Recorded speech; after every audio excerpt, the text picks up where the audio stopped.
আসসালামু আলাইকুম, welcome to মিহিদানাস life. অনেক দিন পর ভিডিও শেয়ার করছি। আশা করছি আজকের ভিডিওটি আপনাদের সবার জন্য হেল্পফুল হবে। আজকে শেয়ার করছি শিরিঞ্জ পিঠা। এই শিরিঞ্জ পিঠা বানানো যতটা সহজ, তার থেকে মজার বিষয় হচ্ছে পিঠাটা কিন্তু একবার বানিয়ে বছর জুড়ে সংরক্ষণ করা যায়। তাই যখন তখন বানিয়ে বছর জুড়ে খেতে পারবেন। এখানে আমি চালটা বেটে নিয়েছি। যদি আপনারা গুঁড়ো চালটা ব্যবহার করেন তাহলে অবশ্যই তার মধ্যে পরিমাণ মতো পানি দিয়ে নিতে হবে। ঠিক এভাবে একটা ডো তৈরি করে নিতে হবে এবং স্বাদ মতো লবণ দিতে হবে। এখানে আমি ডোটাকে ৩টা ভাগ করে একটা ভাগে কমলা রং, একটা ভাগে সবুজ রং করে নিচ্ছি। আর একটা আমি সাদা রঙে রাখছি।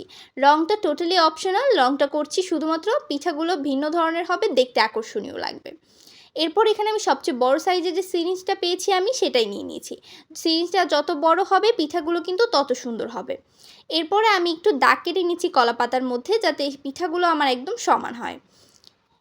এখন আমি সিরিঞ্জের ভেতরে ডোগুলো ভরে একটা একটা করে পিঠা বানিয়ে নিব।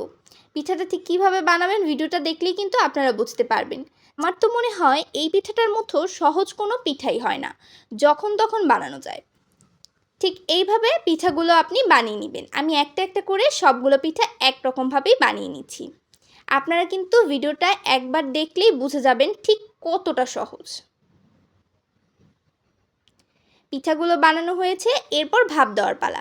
আমি একটি রাইস কুকারে পানি গরম করে ভাপ দিয়ে নিচ্ছি। আপনারা চাইলে চুলায়ও ভাপ দিয়ে নিতে পারবেন। পিঠাগুলো ভাপ দেওয়া হয়ে গেলে সাথে সাথে উঠিয়ে নেবেন। হয়তো 30 থেকে 40 সেকেন্ড সময় লাগবে ফুটন্ত গরম পানির মধ্যে ভাপ দিলে। ভাপ দেওয়ার সাথে সাথে পিঠাগুলোকে কলাপাতা থেকে একটা একটা করে উঠিয়ে নেবেন। এরপর আমি 2 দিন রোদ দিয়েছি। 2 দিনের রোদেই কিন্তু পিঠাগুলো বেশ ভালো হয়েছে। এখন যখন তখন আপনি পিঠাগুলোকে গরম তেলে ভেজে খেলেই হবে। আমার পিঠাগুলো রোদ দেওয়া হয়ে গিয়েছিল, আমি গরম গরম তেলের মধ্যে পিঠাগুলোকে ভাজছি। পিঠাগুলো তেলে দেওয়ার সাথে সাথে একদম ফুলকো ফুলকো হয়ে উঠবে।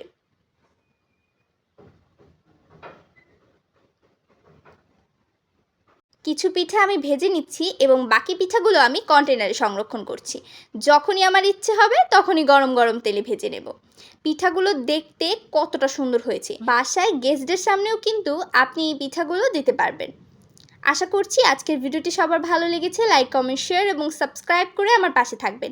কেমন ধরনের রান্নার ভিডিও চাচ্ছেন কমেন্টে জানাবেন। আজকের মতো এই পর্যন্তই। আল্লাহ হাফেজ।